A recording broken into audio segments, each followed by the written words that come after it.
Main season வேற வந்துருச்சுக்கா. உங்க ஃபேஸ்க்குலாம் ரொம்ப டேன் ஆயிடுச்சு, ஹேரும் ரொம்ப ட்ரை ஆயிடுச்சு. என்ன பண்றது ஒரே சரலக்கா? அப்படியா? நீ ஏதாவது பியூட்டி கிளினிக் போய் பாரு, அப்படின்னா ஸ்கின் டாக்டர் போய் பாரு. நீ அங்கெல்லாம் ரொம்ப ஜாஸ்தி அமௌண்ட் கேட்பாங்களே, என்ன பண்றது? எனக்கு தெரிஞ்ச கிளினிக் ஒன்று இருக்கு, எப்பயுமே ஆஃபர்ஸ் போட்டுட்டு இருக்காங்க.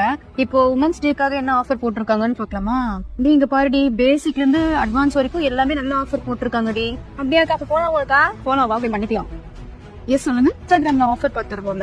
இப்போ உமன்ஸ் டேக்காக 2 தினம் ஆஃபர்ஸ் போட்டிருக்கோம். பேசிக் சர்வீசஸ் அண்ட் அட்வான்ஸ் ட்ரீட்மெண்ட்ஸ் 2மே ஆஃபர் போட்டிருக்கோம். மெடிஃபேஷியல் அண்ட் பார்ட்டி பே அது வந்து 4000 அண்ட் பேபி க்ளோ ஃபேஷியல்ஸ் பாத்தீங்கன்னா 5000 ஆஃபர் போட்டிருக்கோம். பேசிக்ல பாத்தீங்கன்னா full face threading, gold facial, detan pack, hair spa, full arms waxing, half leg waxing, haircut, இது எல்லாமே டோட்டலா பாத்தீங்கன்னா 5000 வரும். ஸோ 50% ஆஃப் 2500 இந்த ஆஃபர் கொடுக்குறோம். ஆஃபர்ஸ்ல சூப்பரா இருக்கு மேம். அட்வான்ஸ் ட்ரீட்மெண்ட் நான் எடுத்துக்கிறேன் மேம். இப்போ பேசிக் ட்ரீட்மெண்ட் நான் எடுத்துக்கிறேன் மேம். இந்த ஆஃபர் மார்ச் 10 வரைக்கும் தான் இருக்கு. அதனால என்ன வெயிட் பண்ணி இப்பவே பண்ணிடலாம் மேம். இப்பவே ஸ்டார்ட் பண்ணிடலாம்.